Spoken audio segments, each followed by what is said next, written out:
أعوذ بالله من الشيطان الرجيم بسم الله الرحمن الرحيم وصلى الله على سيدنا محمد وسلم arab jàng naa ci maa ngi ciy jàngale xam naa ci dara bariwul nag waaye man li ma gisee jàng arab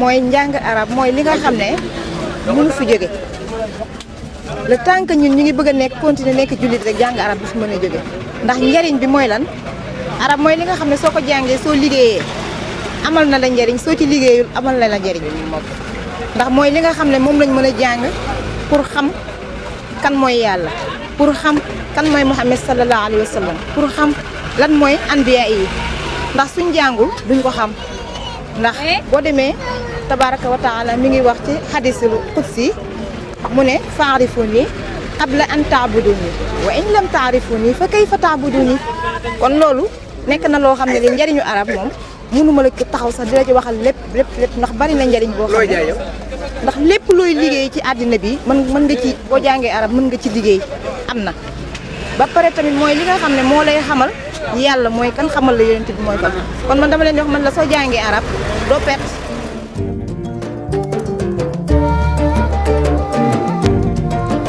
sunna si yonen bi la Sidi Barham di xeeñtu mu def ba yonen bi bég lool la bàyyi di sàkku lu neex rasulullahi loolu neex na Baay Ñas ku xam li yonen bi bañ doo ko gis ci Baay Ñas moom Sidi Barham Ñas mas la faati waxtu saa su ne njàpp mu yees mas la tiimal waxtu boo toppee maamam ya mbokk lak yonen bi laajal doomi Cheikh ya xam nañu Sidi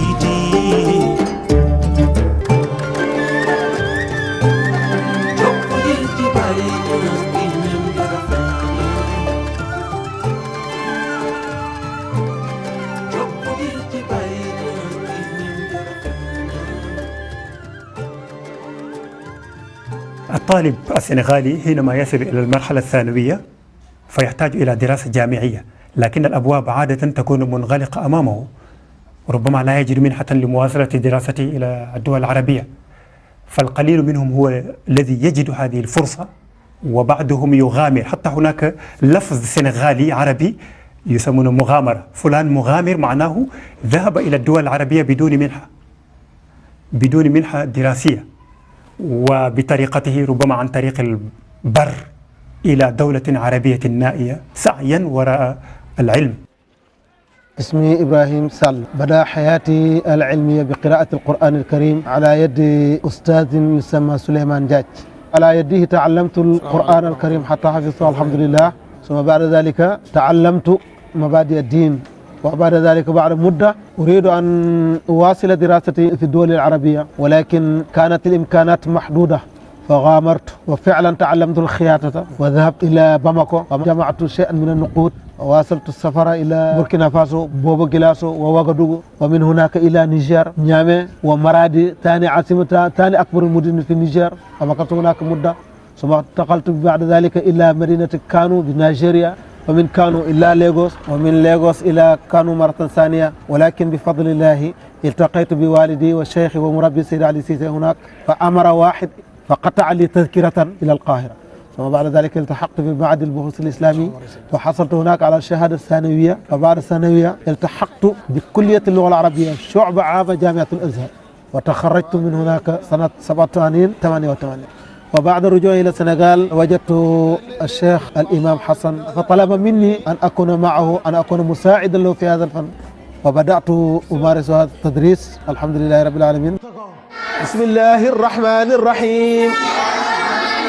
ألم نشرح لك صدرك ووضعنا عنك وزرك الذي انقض ظهرك ورفعنا لك ذكرك فإن مع العسر يسرا إن مع العسر يسرا.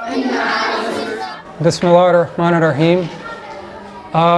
About 6 or 7 years ago when I was in college, one of my best friends in school left to go to the research project here in Senegal. While he was here, he converted to Islam. When he came back, he was Muslim, he was practicing, he was not doing any of the things that we did before. He was not, running around being wild and crazy. And it changed our friendship a lot. But I wasn't going to let a religion come between us. I stayed friends with him. And then just watching him over 5 years, seeing him grow as a Muslim, had a strong impact on me.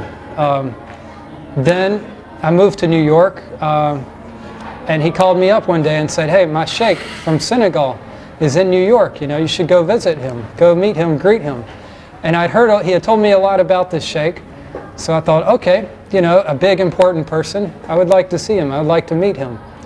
So I go to meet him in New York, and just greeted him, and that was it. He didn't have too much to say. And after I walked away from there, I was a little disappointed. I had more questions for him. I had more things on my heart that I wanted to tell him. So I go back the next day. He sees me, calls me in. I talk to him for a little while. And just after meeting him, seeing how he simplified things, and seeing my friend, how my friend had changed and grown, by the end of the night, I had converted. I had taken Islam. I really did not know that much about Islam. It was just something I felt that I should do. So next 2 months were kind of up and down. I had all these questions. What have I done? I'm a Muslim. What does that mean? And then sometimes, oh, I'm a Muslim. That's great. But I had all these questions. Ramadan was coming up. My friend was going to Senegal. He said, "Why don't you come with us? Go to Senegal." So I said, okay, why not? I have these questions.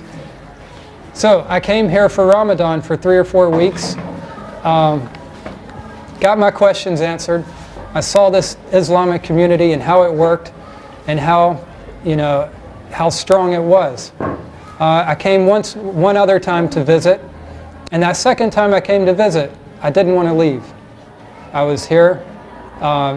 It was secure, it was safe, I could see everything working well.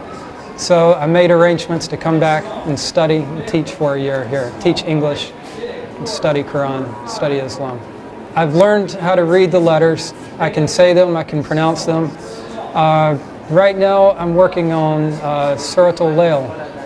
And I just finished Surat al-Duha. So I plan to learn a few more surahs, maybe get learn one juice or 2 juices, and then start studying the Arabic language. So not only can I read it and pronounce it, but then I know what I'm reading and saying. Bismillahir Rahmanir Rahim. Wal-duha wal-layli idha saja ma wada'aka rabbuka wa ma qalla wal-akhiratu khayrun laka min al-ula wala sawfa yutika rabbuka fatarda alam yajidka yatiman fa'awwa wa wajadaka dalan fahadda wa wajadaka ailan fa'agna wa amma yatima fala taqhar wa amma sa'ila fala tanhar wa amma bi ni'mati rabbika fahaddish.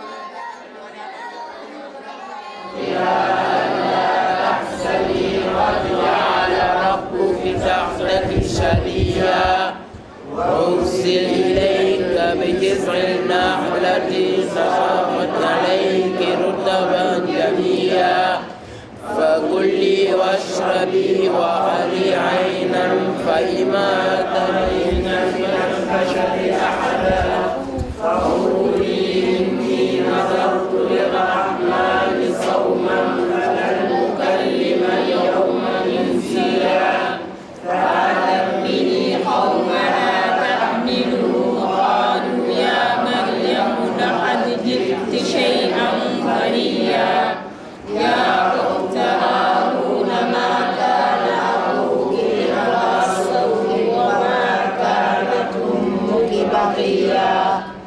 أنا اسمي عبد الله محمود عبد القادر مناع، موفد من قبل الأزهر الشريف. لنشر الثقافة الإسلامية وتدريس العلوم الإسلامية والعربية بجمهورية السنغال. طبعا احنا هنا دورنا بنحاول ان احنا ننشر اللغة العربية، لأن اللغة العربية لغة القرآن الكريم. الناس إذا فهمت اللغة العربية قبل أن تفهم القرآن فإنها سوف تطبق ما اشتمل عليه القرآن من أحكام. وصلاجل عد زيدين سيد إبرية هل كانوا دام نكر منافي وصلاجل بفعل لبر ورنت دعنا وعمين أقوم وكل داين أجبب جانغر عدنان جاي نتاكون بب جانغر بوقمنا دفن نتني في هذا الجنوم يرتني نك جانغر بسم الله الرحمن الرحيم والصلاة والسلام على سيدنا محمد الفاتح من أغلب والخاتم من سبق الناصر حق بحق والهادي إلى صراطك المستقيم وعلى آله حق قدر ومقدار عظيم. اسمي إبراهيم السيسي، أنا أمريكي وأرتنقت الإسلام وهو الدين في عام 1990. قال تعالى إن الدين عند الله الإسلام. أول مرة زرت فيها في السنغال كانت منذ 12 عاما. أتيت في زيارة لمدة أسبوعين ولم أغادر منذ ذلك الوقت، وقد حفظت من القرآن من سورة الرحمن وحتى الآخر المصحف، والآن قد انتقلت إلى حلقات العلم حتى أعرف أقدر عن أحكام الدين، وبدأت بدراسة العلم منذ 10 سنوات، وأتمنى أن يوافقني الله حتى أتقن اللغة لكي أتمتع بثراء القرآن الكريم وأصل إلى فهم عمق لأحكام الدين الحليم.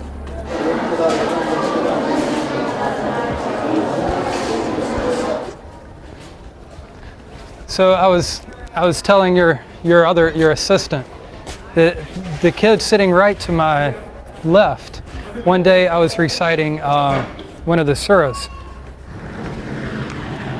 Surah Al-Adiyat. I happened to make eye contact with him, and as soon as he heard what I was saying, heard maybe 2 words, he joined in and carried me the rest of the way reciting the surah.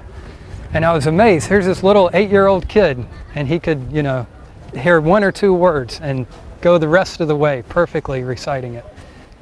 I realized that, it'd be nice to know exactly what I'm saying and all the nuances of the meaning. And so I wanted to get more comfortable with reading and then understand the language, be able to converse even and go beyond just the Quranic Arabic. I'm here teaching English, and I know that that's a need in a lot of countries. And I've thought about maybe Kuwait, United Arab Emirates, where I can speak and get by with English, maybe teach English and study at the same time. One of the things I've found about being here in Senegal, in this Medina, is that it's safe and it's secure. It's easy to be a good Muslim here. It's easy to make my salat on time. It's easy to do all my prayers. Whereas in the United States, it's very difficult to be a good Muslim. There are just so many distractions, so many things to keep you from making salat on time, to keep you from studying Quran, to keep you, from making your early morning prayers.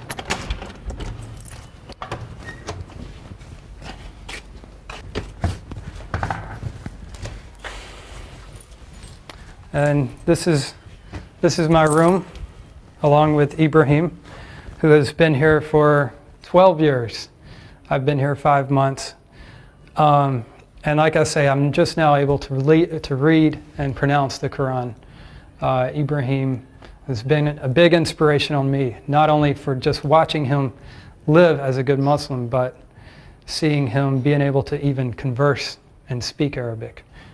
He's been studying it, I guess, at least 6 years, and is much farther ahead than me.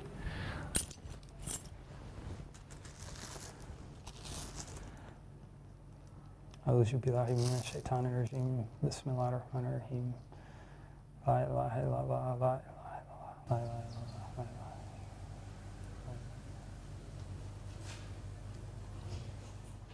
الله. نتمنى أن تحسب الدول العربية هذه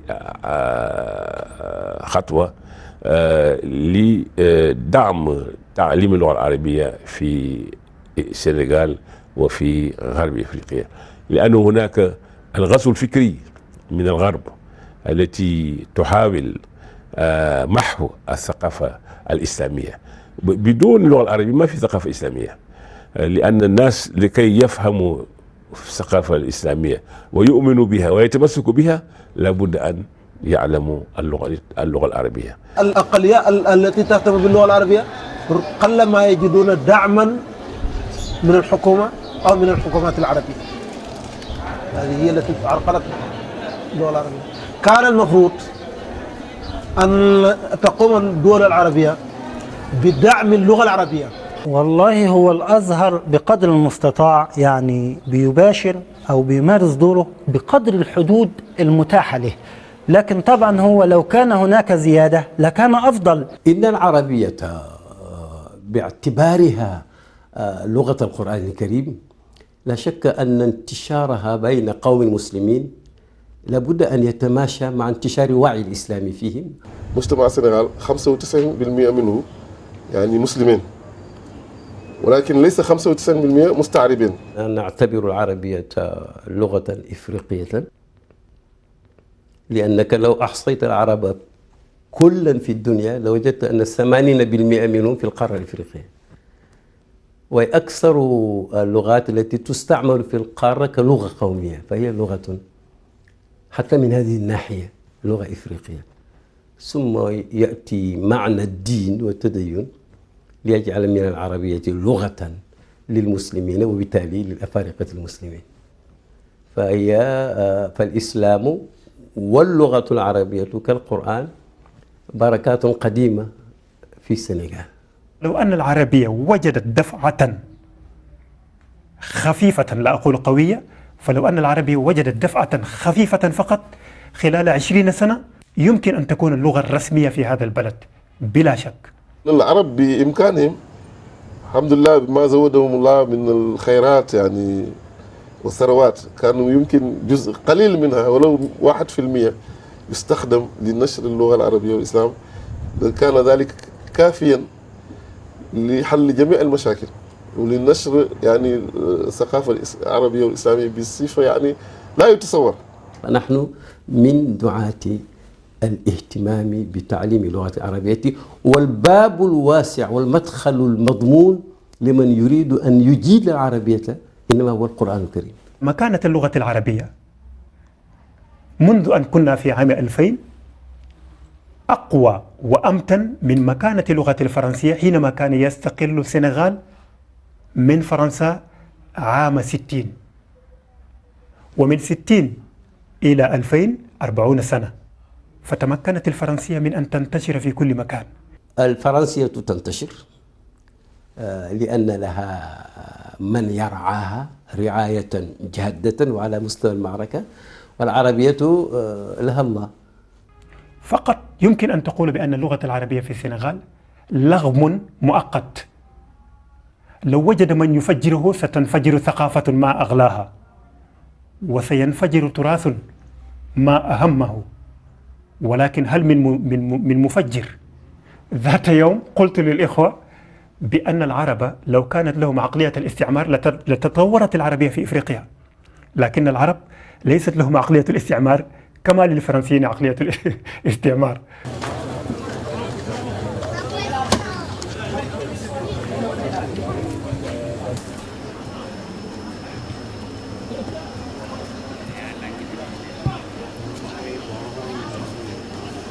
lii nii bàcc la maa ngi ko fàqee si garaba xoos si aw ko demee fàqu ko si naaj bi tàng si a demoon fàqu ko si ay booy tusubaar ba ma añee ba pare moom laa dem fàqu ko ñëw dem yóbbu ko si suuna yi si toolu suuna yi ma fàq foofu toolu suuna ba ma fàq foofu ay gattax jël ko kos almet ba ma jël almet taal ko ma jël bàcc bi lakk ko ba mu baax ma jubanti ko ba ma ko jubante ba mu taal ma jël sama jaasi les ko defal ko ba nga xamante ni mën naa liggéey pour ma jëm tool baa nga ne naaf bee fa laa jëm pour fas yéene faa bàcc fi ñu toll nii si añ si laa jiyee ko nii léegi maa ngi ne añ naan sax jaaru guma si ndax liggéey fi ñu toll nii toog amatuma ko jotaay amatuma ko su ma fi toon su ma wàccee nii léegi nii si kii bi ay timis yooyu laa wàcc su ma wàccee timis sangu sax du ma si jaar après dama aw noonu léegi dem toog si daara jàng su ma jàngee maa nga wàcc 11h si guddi moom laa wàcc su ma wàccee 11h si guddi dem tëdd nelaw ba fajar suñ noddee fajar nodd gu njëkk moom la ñuy yee ñu ñëw jàng suñ jàngee ba ay 8h si suba ñoo xëyaat ñëwaat si tool yi bàcc. waaw ñun ay taalibe lañ fii lañ dëkk ci Kossy waaye nag sëriñ bi moom moo ñu jàngal alxuraan alhamdulilah ñun mokk lañ alxuraan léegi xam-xam la ñuy jàng waaye li tax ñuy ñëw fii nag ci àll bi di liggéey parce que lii mënuñu ñàkk parce que sëñ bi xale yi nga gis fii nii yëpp ci biir daara ji seen parents yi fayuñ ko benn dërëm kenn joxu ko dara moom mooy débrouiller dund di fexe rek ci kéemtulaay kàttanam ak ndimbalal yàlla rek moo koy jox parce que taalibe bi moom yàlla du ko bàyyi loolu rek la waaye kenn fayu ko comme nag kenn fayu ko te moom moo leen di dundal mënuñoo ñàkk dem ci àll bi pour ñu liggéey loo xamante ni dinañ ko dundee loolu moo waral tey ñu ñëw fii nag ci àll bi di liggéey pour am luñ dundee ah léegi nag ñun dañuy jàng xam-xam léegi bëgg nañ ko dimbaleen ñu sëriñ bi it ndax mu ngi sonn di jihaar ci yoonu yàlla parce que jàngale ku ne xam na ni jihaar la ci yoonu yàlla te kenn fayu ko dara mu ngi yore ay jaam yàlla di leen xamal seen diine ji nga xam ne mooy diine islam yàlla wax si alxuraan ne inna diina indallahi islaamun ñuy jàng loolu te fayuñ ko benn dërëm wax dëgg yàlla ku ko dimbale si daara ji pour mu mën a yore xale yi ñu nekk ci bonne condition loolu tamit lu am solo la yaakaar naa ne si wàllu dëkkuwaay yu baax tabaxal ko defaral ko lépp loo xam ne ni daal dootu ko yàqalati muy jóg di dem di sàkku ji leneen ba mu yàq njàng mi je pense njàng mi ni mu waroon a demee sax mënu koo demee dëgg parce que ñàkk condition yi bu fekkoon ne am nañ condition yu gën a baax nga xam ne sëriñ bi amul benn problème àddina nga xam ne nii dépense am mën na léppam mën na lu konoon danañ gën a mën a jàng bu baax bëgg nañ ku ñuy dimbali ci ay téere yu ñuy jàngee parce que man maa ngi nii fi mu nekk nii lu war a mat ay 15 jours a ngi nii yoo xam ne nii jànguma te li tax jàngu téere bi ma doon jàngee dama koo jeexal war a am beneen téere te aw ma xaalis bi ma ko jëndee loolu moo tardé sama njàng mi ku ñu dimbali woon daal ci loolu tamit di ñu yónnee ay téere yu bëri ay téere alxuraan ak ay téere xam-xam yu mel ni ay risaala yu mel ni ay ñoom muqaddima ba tey yu mel ni jawaahirul iklil ñu koy wax ci xalil ñi naan lawal ak saani laxdar yi ay xosma yooyu yëpp ay téere hadis ay sahihul buxaari yi yooyu yëpp daal ñun soxla nañ ko wax dëgg yàlla am bëgg nañ ko ñu si dimbale shakawta umara wa zanbil azam li rabil xadir al qafar rahim fakun mushkiyan li wa hablil muna بجاه النبي شفيع الكريم وصلي عليه بخير انتهاء وسلم سلاما عليه يدم وصلي صلاة على المصطفى وسلم سلاما عليه يدم